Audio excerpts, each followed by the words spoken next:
The ultimatum. The massive starship materialized above Earth's atmosphere on an otherwise ordinary Thursday morning. It appeared without warning. No radiation signature, no approaching trajectory, simply there one moment where nothing had been before. The vessel stretched nearly 20 kilometers from end to end, its surface a mosaic of gleaming obsidian panels interspersed with pulsing blue energy conduits. For 12 hours, it remained motionless, a silent sentinel that dominated the sky from Beijing to Buenos Aires. Military installations worldwide went to maximum alert. Fighter jets scrambled only to be ordered to maintain distance.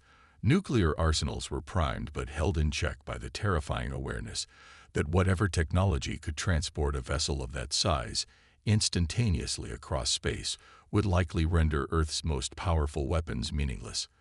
At precisely 12 o'clock Greenwich Mean Time, every electronic device on the planet, from smartphones to supercomputers, displayed the same image: a humanoid figure with iridescent silver skin, pupilless eyes, and a head elongated to accommodate what appeared to be an enlarged cranium. When it spoke, its thin lips barely moved, yet perfect English emerged. "People of Earth, I am Sovereign Administrator Xalax of the Galactic Imperium. Your world has been monitored for the past 3 centuries and has now reached the threshold for formal inclusion in our dominion. The Imperium spans 17,000 worlds across 3 spiral arms of this galaxy. We bring order, technological advancement, and protection. In return, we require tribute and obedience."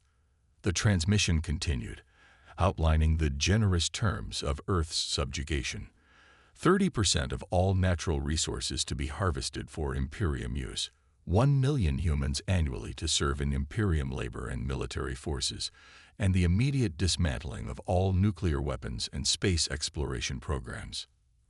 Earth would receive basic medical technology that would extend human lifespans by approximately 50 years and limited access to faster-than-light travel under strict Imperium supervision.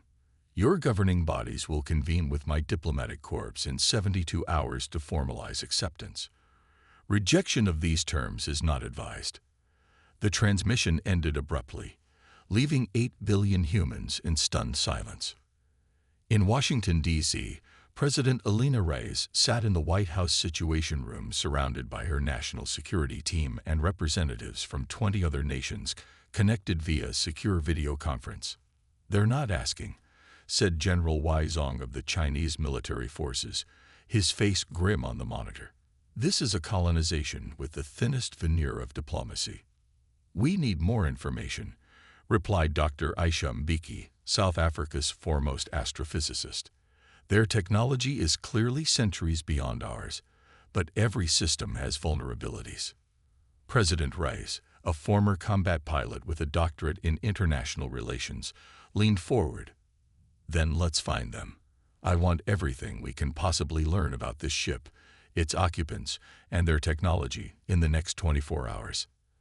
At NASA's Jet Propulsion Laboratory, Dr. Marcus Chen had already begun analyzing the limited data they had.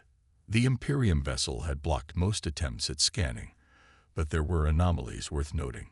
"The energy signature is unlike anything in our theoretical models," he explained to the assembled scientists and military personnel. "But there's something odd about their power distribution. Look at these fluctuations. They're cyclical, almost like they're compensating for an instability." In orbit, astronauts aboard the International Space Station provided another critical observation.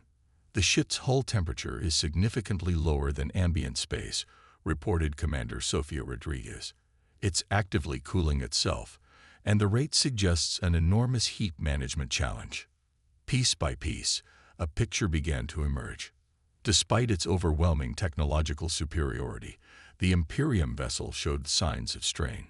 Its instantaneous arrival had likely required immense energy reserves that were now being carefully managed. More importantly, several short-range probes launched from the ISS detected unusual radiation emanating from the ship, radiation that matched theories about antimatter containment systems. 48 hours after the Imperium's arrival, Earth's response strategy had taken shape. It was audacious, potentially suicidal, but as General Zhang had noted, when the alternative is slavery, even a 1% chance of success is worth taking. The meeting with the Imperium diplomats was set for the neutral location of Geneva, Switzerland. The delegation from Earth included President Reis, UN Secretary-General Okonjo, and military and scientific leadership from 7 nations. They were deliberately chosen for their diverse backgrounds, each carrying a specific role in the carefully orchestrated plan. The Imperium landing craft descended with theatrical precision, touching down on the prepared landing zone with barely a whisper. The ramp extended, and 5 figures emerged. 4 silver-skinned beings identical to Sovereign Administrator Zalax, and 1 massive creature with 4 arms and reptilian features that appeared to serve as security. "Welcome to Earth," President Reis said, stepping forward. At 5'4", she looked diminutive compared to the Imperium representatives, who stood nearly 7 feet tall. "Your welcome is appreciated but unnecessary," replied the lead diplomat, its voice carrying the same flat effect as the broadcast. "We have prepared the documentation for your formal acceptance of Imperium authority. The proceeding should take no more than 1 hour. Before we proceed," Reis said, "we have several questions about the terms." "Questions are permitted, though the terms are not negotiable," the diplomat responded. For the next 40 minutes, Earth's representatives asked detailed questions about resource quotas, labor conditions, and technological exchanges. Each query was carefully designed not just to gather information, but to observe the Imperium's responses. Dr. Mbeki noted the slight delay before each answer, suggesting the diplomats were receiving instructions rather than responding independently. General Zhang detected minute changes in posture when certain topics arose, particularly regarding the Imperium's military presence in the sector. Most importantly, Dr. Chen confirmed his hypothesis. The Imperium representatives were uncomfortable in Earth's gravity and atmosphere. Their environmental suits were working overtime to compensate, and the security officer appeared particularly distressed. As the questioning continued, Secretary-General Okonjo casually mentioned Earth's most recent breakthrough in quantum entanglement communications. The flash of alarm that crossed the lead diplomat's face was brief but unmistakable. "Such research is prohibited for subordinate worlds," the diplomat stated flatly. "All quantum physics experimentation will cease immediately upon formalization." President Reis exchanged a glance with her team. This reaction confirmed their theory. The Imperium feared technological advancement among its subjects, which meant they weren't as untouchable as they wanted Earth to believe. "We'll need more time to consider these terms," Reis finally said. "Our planetary governance is complex and requires consensus." "Time is not a luxury we offer," the diplomat replied. "You have 24 hours to formalize acceptance. After that, we will be forced to demonstrate the consequences of defiance." As the Imperium delegation returned to their craft, Dr. Chen whispered to President Reis, "We were right. Their power systems are strained from the jump. They're bluffing. They can't afford a protracted conflict right now." "Then we call their bluff," Reis replied. "Implement Operation Defiance. We have 24 hours to prepare." Across the planet, military and scientific teams worked in frantic coordination. Quantum entanglement devices, the very technology that had alarmed the Imperium, were deployed at strategic locations. Specialized EMP weapons, designed based on the observed vulnerabilities of the Imperium's energy systems, were moved into position. And in space, the ISS crew prepared for the most dangerous mission in human history. 23 hours later, as the deadline approached, the Imperium vessel began powering up its weapons systems. On Earth, President Reis addressed a world holding its collective breath. "Today, humanity faces a choice between submission and resistance. The Imperium believes we will choose safety over freedom, security over self-determination. They have miscalculated. Throughout our history, humans have faced overwhelming odds with courage and ingenuity. Today will be no different. We will not surrender our planet, our resources, or our children to become servants of an empire that offers protection from threats we never faced until their arrival. She paused, her expression resolute. To the Imperium, I say this. You should have studied our history more carefully. Humanity does not bow easily, and we are far more dangerous than you realize. As the Imperium's ultimatum expired, Earth prepared to deliver its answer, not with words, but with action. The future of humanity hung in the balance, but for the first time since the massive ship appeared, there was something new stirring across the planet. Hope. Humanity's response. The Imperium's attack began precisely at the deadline's expiration. Energy weapons lanced down from the massive vessel, targeting military installations across 6 continents, or at least that was the intent. Instead, the beams dispersed harmlessly against Earth's atmosphere, their coherence disrupted by an invisible shield of quantum particles. Aboard the Imperium vessel, Sovereign Administrator Xalax received the news with disbelief. Impossible, he hissed, his silver features contorting. Their technological level precludes such defenses. The weapons cannot penetrate the atmospheric interference, reported his tactical officer. And our scans are being reflected back, creating false readings. Deploy the subjugation drones, Xalax ordered. Targeted strikes on their leadership compounds. On Earth, President Rice watched from the underground command center as thousands of small objects detached from the Imperium ship and descended through the atmosphere. They're taking the bait, General Zhang confirmed over the secure communication link. Deploying countermeasures now. Across the globe, seemingly ordinary radio and cell towers suddenly emitted precisely calibrated electromagnetic pulses. The advanced Imperium drones, designed to operate in varied environments across the galaxy, had one critical weakness. Their navigation relied on quantum positioning that was vulnerable to specific electromagnetic disruptions. It was a weakness the Imperium had never needed to address, because no primitive civilization had ever detected it, much less exploited it. The drones fell from the sky by the thousands, their control systems scrambled by Earth's unexpected defense. Those that managed to reach their targets found not world leaders, but decoys and automated systems designed to waste the Imperium's resources. In orbit, Commander Rodriguez and her team had executed the most daring aspect of Operation Defiance. Using the ISS as cover, they had deployed 10 specialized satellites directly above the Imperium vessel. These satellites, now activated, surrounding the massive ship with a network of quantum entanglement fields that disrupted its sensors and communications. "We're blind," reported the Imperium's sensor chief. "All external communications are blocked. Internal systems are functioning at 60% capacity." Xalax's composure finally cracked. How is this possible? They're savages, barely beyond combustion technology. On the primary command deck of the Imperium vessel, the central holographic display flickered and was replaced by President Ray's face. "Administrator Xalax," she said calmly, "I believe it's time we renegotiated the terms of our relationship." "This is an act of war," Xalax snarled. "The full might of the Imperium will descend upon your world. We will turn your oceans to steam and your cities to ash." "No," Rise replied, "you won't. Because at this moment, 17 quantum-targeted antimatter charges are attached to your ship's primary power nodes. They were placed there by autonomous drones while your sensors were focused on our ground defenses." This was a bluff. The charges were real, but far less powerful than Reyes suggested.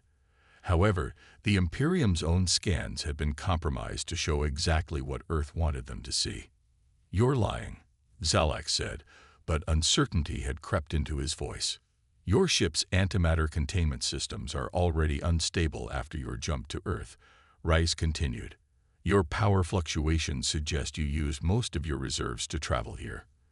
You're operating on backup systems, hoping we wouldn't notice. We did." The bridge fell silent as Xalax realized the humans had seen through their facade of overwhelming power. The truth was precisely as Rice suggested.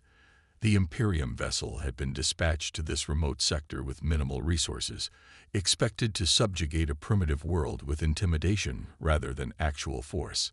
It was a standard colonization approach that had worked on hundreds of developing civilizations. "What do you want?" Silax finally asked.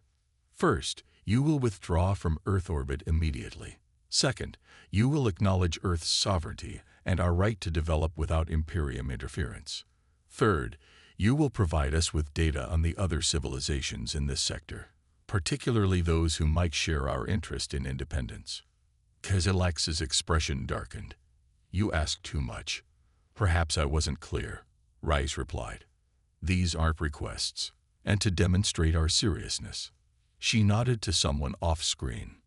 Moments later, a controlled detonation rocked the Imperium vessel, small enough to avoid catastrophic damage, but large enough to prove Earth's capabilities. "The next one will breach your antimatter containment," Rice said. "I suggest you consider our terms carefully." 3 hours later, the terms of the agreement were finalized.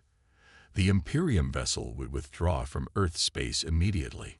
In exchange for their safe departure, they would provide technological data on interstellar travel and a comprehensive map of neighboring star systems. Most importantly, they would register Earth as a prohibited zone, a designation normally reserved for worlds with dangerous environmental conditions, but which would effectively place Earth outside Imperium jurisdiction. As the massive ship prepared to depart, a final communication came through from Administrator Xalax to President Reyes. "You should know," he said, his voice tight with suppressed rage, "that while we will honor this agreement, the Imperium spans thousands of worlds. This defeat will not be forgotten." "We're counting on it," Reyes replied. "In fact, we're hoping you'll spread the word. Earth is not to be trifled with." As the Imperium vessel disappeared from Earth's skies, humanity breathed a collective sigh of relief. But in command centers and laboratories across the planet, work was already beginning on the next phase. The captured Imperium technology provided invaluable insights. Their faster-than-light drive, while beyond Earth's manufacturing capabilities, established theoretical principles that scientists could build upon. The star charts revealed dozens of inhabited worlds in nearby systems, many chafing under Imperium control. Most importantly, the quantum entanglement communications technology that had alarmed the Imperium diplomats proved to be the key to establishing contact with these potential allies. 6 months after the Imperium's retreat, Earth launched its first interstellar mission. The ship, named Defiance, carried diplomats and scientists rather than soldiers. Its mission: to contact the worlds identified in the Imperium database and propose an alliance of free planets.